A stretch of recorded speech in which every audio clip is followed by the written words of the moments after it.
Are you able to authorize and start getting some search teams going to the Gerlach location? Radio chatter, search crews and first responders mobilizing in a quest no one dreamed would take this long. Just make sure Mom stays close to the house there in case they happen to sneak out and get back into the house. A home deep in rural Nova Scotia, 140 kilometers northeast of Halifax, the last known location. A lot of area to cover. We're out in the sticks here. Not one, but two missing children. A dog that barks at everything, a mother who left on the second day, a father who hasn't seen the kids in 3 years, and a stepfather trying to piece things together. It's been a long 6 weeks. I know that everybody basically in the world at this point is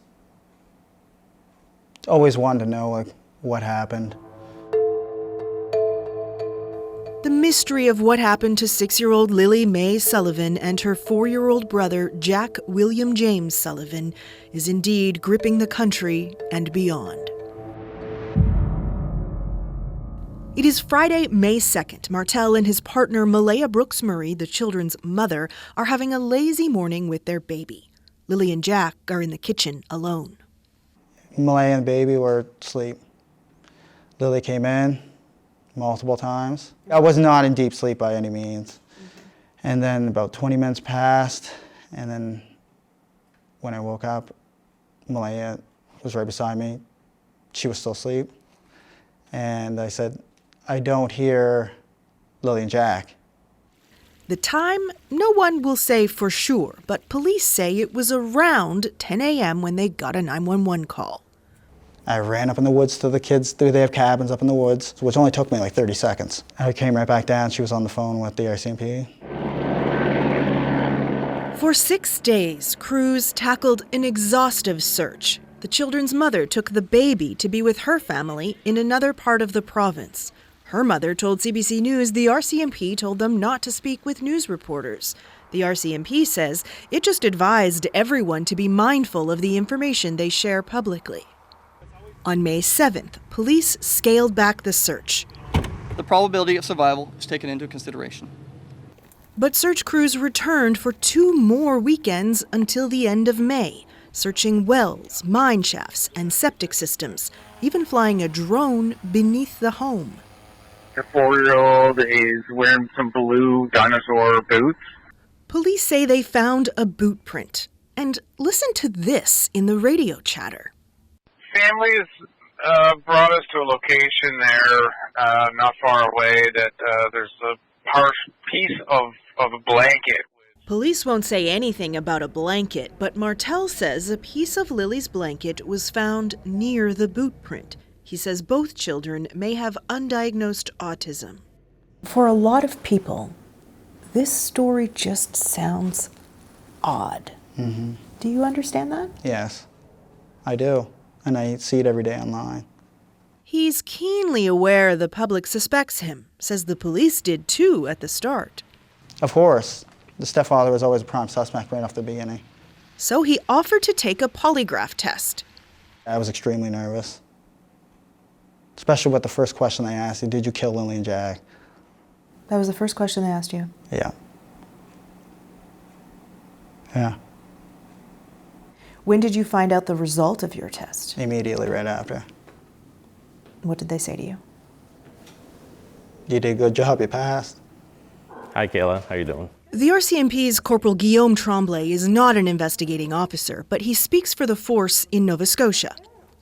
You know, it's quite rare that in my career I've never seen 2 missing children go at the same time. Was anything found in any of these searches that was deemed to be of significance? Even if you can't tell me what it was, anything of significance? So I can tell you that the investigation is ongoing and that we haven't found any evidence to show that there was an abduction of the children. So you don't think they were abducted, but you can't find them. How do 2 young children just vanish? That's a great question, Kayla, and we are asking for the public for tips and information. He says the force has received close to 500 tips, some that have taken them elsewhere in the country.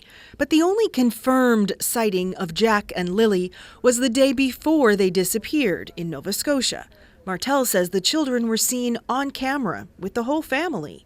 Still, police are asking for trail camera footage in the area dating back 5 days. They say they're trying to establish a timeline in the lead up to the disappearance. So when teams are tasked, they get a bearing. Crews have searched around 8.5 square kilometers. Coming up through all of this stuff. Amy Hansen has been the search manager for most of that. She's taking us into the woods to show us what her team has been dealing with. The vast majority of it was probably from Fiona. Downed trees from post-tropical storm Fiona 3 years ago. This is actually fairly mild compared to some of the areas. Over a total of 10 days, they searched for 12,000 hours. It's pretty much unheard of in this province. It's the biggest search I've been involved in. And she's been at this 22 years. Do you think those kids are in the woods?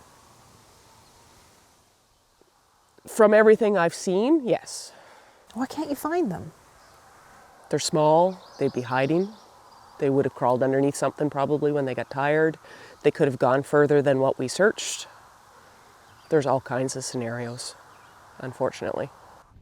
And that's playing heavily on the mind of this woman, Lilly and Jack's paternal grandmother. Their smiles are just beautiful.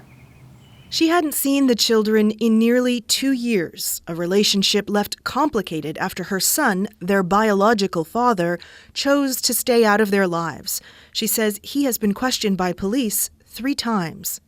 A couple of days ago, they had contact and they told him that they weren't looking his way anymore, that everything was fine. She says she joined the search herself as soon as she heard Lilly and Jack were missing. She doesn't believe the children are in the woods. There's no reason for any child to wander deep into the woods. There's just not. The brush is just too thick. It is way too thick. Way too thick. Tonight is about saying a prayer. She attended a vigil in Pictou County marking 1 month since the children went missing and says she feels the support of the community and beyond. Well, these are everybody's grandchildren. They're not just mine now. As she clings to cherished keepsakes, This is Lily's handprint.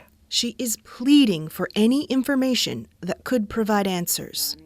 There is nothing more pure and innocent than a 6 and a 4-year-old. And they deserve so much better than what they got.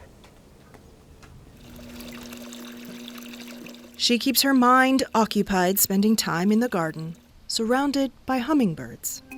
Symbols of hope, though she admits now that so much time has passed, she doesn't have much hope the children will be found alive, and even worries the mystery of what happened to them may never be solved.